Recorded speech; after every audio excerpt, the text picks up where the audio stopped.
तो 2024 खत्म होने वाला है और इस साल हमें काफी सारी फन और एक्साइटिंग फाइट्स देखने को मिली हैं। और आज की इस वीडियो में हम बात करने जा रहे हैं 2024 की बेस्ट यूएफसी फाइट्स के बारे में। तो नंबर 10 पर है यूएफसी 297 में हुई फाइट शॉन स्ट्रिकलैंड और ड्रेकस डु प्लेसी की। इस फाइट से जस्ट पहले स्ट्रिकलैंड ने काफी बड़े अपसेट में इजी को कम्प्लीटली डोमिनेट करा था, जिसके बाद एक काफी बड़ा सवाल पैदा हो गया था कि स्ट्रिकलैंड का इजी के अगेंस्ट एक तुक्का लग गया है, फिर वो सही में एक अच्छा फाइटर है और अब उसको ये चीज ड्रेकस के अगेंस्ट प्रूव करनी थी। इस फाइट से पहले की प्रेस कॉन्फ्रेंस से लेकर इस फाइट से पहले हुए कलेश तक हमें काफी सारी वाइल्ड मूवमेंट्स देखने को मिली, जिसकी वजह से इस फाइट की एंटिसिपेशन काफी ज्यादा बढ़ गई थी। और इन दोनों ने ही हमें डिसअपॉइंट नहीं करा, क्योंकि स्ट्रिकलैंड एक ऐसा फाइटर है जो कॉन्स्टेंटली अपने ओपोनेंट्स को प्रेशर करता रहता है और उनको उनके बैकफुट पर रखता है। और ड्रेगस ने इस फाइट में काफी बार स्ट्रिकलैंड को अपनी विल इंपोज नहीं करने दी और उल्टा स्ट्रिकलैंड को ही उसके बैकफुट पर भेज दिया, जिसकी वजह से हमें इस फाइट में काफी सारे बढ़िया एक्सचेंजेस देखने को मिले और ये फाइट एक डिसीजन पर एंड हुई, जिसकी वजह से ये फाइट इस लिस्ट में नंबर 10 पर है। तो चलो अब बात करते हैं इस लिस्ट की नंबर 9 फाइट की, डैन हुकर वर्सेस मत्तेउश कैमरॉट। इस फाइट में इन दोनों ने ही एक दूसरे को काफी बराबर की टक्कर दी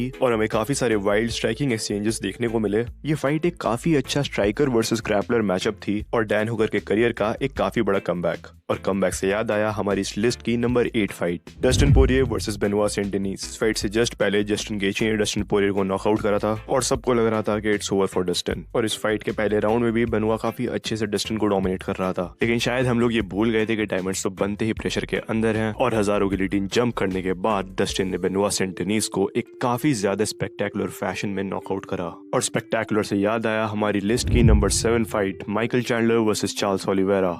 ये फाइट एक्साइटमेंट और फन का एक 10 on 10 पैकेज है एंड इवन दो चार्ल्स ने इस फाइट को मेजरली डोमिनेट करा, लेकिन इस फाइट का एंड आते आते चैंडलर ने चार्ल्स को ऑलमोस्ट फिनिश कर दिया था और उसके बाद माइकल चैंडलर का चार्ल्स को अपनी पीठ पर लेकर 2 बार कूदना इस फाइट को काफी ज्यादा मेमोरेबल बना देता है। और इन दी एंड चार्ल्स ये फाइट जीत गया और हमें एक हैप्पी एंडिंग देखने को मिली। बट अनफॉर्चुनेटली हमें इस लिस्ट की नंबर 6 फाइट में एक हैप्पी एंडिंग देखने को नहीं मिली और ये फाइट है max Holloway versus Ilia Topuria. And I know इस फाइट के नॉकआउट सीक्वेंस के अलावा हमें इसके अंदर काफी ज्यादा फ्लैशी मूवमेंट्स देखने को नहीं मिले, लेकिन फिर भी ये फाइट मेरे लिए इस लिस्ट में इतनी ज्यादा आगे अपनी हाइप की वजह से है, क्योंकि इस फाइट से जस्ट पहले इलिया टोपुरिया ने अलेक्जेंडर वोल्कानस्की को काफी ब्रूटली नॉकआउट करा था और दूसरी तरफ मैक्स हॉलोवे ने जस्टिन गेची को। और एक फाइट की जितनी ज्यादा हाइप होगी उसको देखने में उतना ही ज्यादा मजा आएगा। और जब इलिया ने मैक्स को नॉकआउट करा तब मैं शॉक में कूद पड़ा था, क्योंकि मैक्स अपने करियर में आज तक एक बार भी नॉकआउट नहीं हुआ। एंड आई नो जैसे ये दोनों लड़े और इस फाइट का जो आउटकम रहा है वो किसी प्रीलिम्स की फाइट का रहता तो मैं उस फाइट को इस लिस्ट में इतना आगे नहीं रखता, लेकिन स्टार पावर और हाइप एक काफी बड़ा फैक्टर होता है एक फाइट को एंटरटेनिंग बनाने का। तो एंटरटेनमेंट से याद आई हमारी लिस्ट की number 5 fight, Alex Pereira versus Khalil Rountree. इस फाइट के बिल्डअप में लोग 2 ग्रुप में बढ़ गए थे। एक ग्रुप का कहना था कि खलील ये टाइटल शॉट डिजर्व ही नहीं करता है और दूसरे ग्रुप का ये मानना था कि खलील एलेक्स को हराने जा रहा है। एंड इवन दो खलील एलेक्स को नहीं हरा पाया, लेकिन उसने एलेक्स को काफी लोगों की एक्सपेक्टेशन से ज्यादा टक्कर दी। I mean just look at his face. And even though ये फाइट खलील हार गया, लेकिन उसकी डिफीट एक डिफीट जैसी नहीं लगी। और इस फाइट के बारे में मैं जितना बोलूं उतना कम है।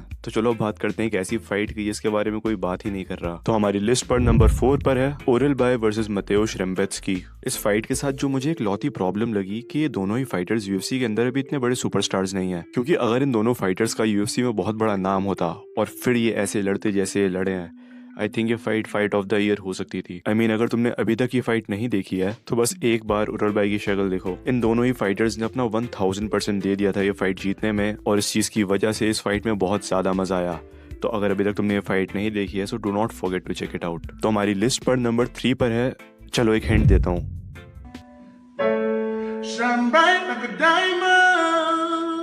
इस्लाम मखाशेव वर्सेस डस्टिन पोरिये। इस फाइट में सब कुछ था, एक इमोशनल स्टोरी लाइन से लेकर केज के अंदर के एक्शन तक। इस फाइट ने हमें कहीं पर भी डिसअपॉइंट नहीं करा। स्ट्राइकिंग से लेकर ग्रैपलिंग तक इन दोनों ने एक दूसरे को काफी बराबर की टक्कर दी। डस्टिन ने काफी अच्छे से इस्लाम के टेकडाउन्स को डिफेंड करा और इस्लाम ने अपने बॉक्सिंग स्किल्स से सबको शॉक कर दिया। और फिर इन दी एंड इस्लाम ने इस ब्यूटीफुल टेकडाउन से इस फाइट को एंड करा। और ब्यूटीफुल से याद आया हमारी लिस्ट की नंबर 2 फाइट, रिबोविक्स वर्सेस ज़ेल्हुबर। ये फाइट अभी तक काफी सारे फैंस ने नहीं देखी है और अगर आपने अभी तक ये फाइट नहीं देखी है तो आई थिंक ये फाइट आप लोगों को डेफिनेटली चेकआउट करनी चाहिए। दोनों ही फाइटर्स ने ये फाइट एक काफी हाई पेस पे लड़ी और इस फाइट में ऐसे भी मोमेंट्स थे जिसमें दोनों ही एक दूसरे को ऑलमोस्ट फिनिश भी करने वाले थे। ये आर्ग्यूएबली इस साल की बेस्ट फाइट थी, बट मेरे लिए इस फाइट का नंबर 1 पे होने का रीजन ये है कि हमें इस फाइट के अंदर एक फिनिश देखने को नहीं मिला और ये फाइट एक डिसीजन पर गई। और फिनिश से याद आया आर्ग्यूएबली यूएफसी की हिस्ट्री का नंबर 1 फिनिश और इस साल की यूएफसी की number 1 fight, max Holloway versus Justin गेची। काफी फैंस को लगता है कि ये फाइट वन साइडेड थी, जिस वजह से इस फाइट को fight of of the year नहीं होना चाहिए। लेकिन मैं इस बात से कम्प्लीटली एग्री नहीं करता। केची ने आर्ग्यूएबली मैक्स को उसके करियर में पहली बार नॉकडाउन करा था इस फाइट में,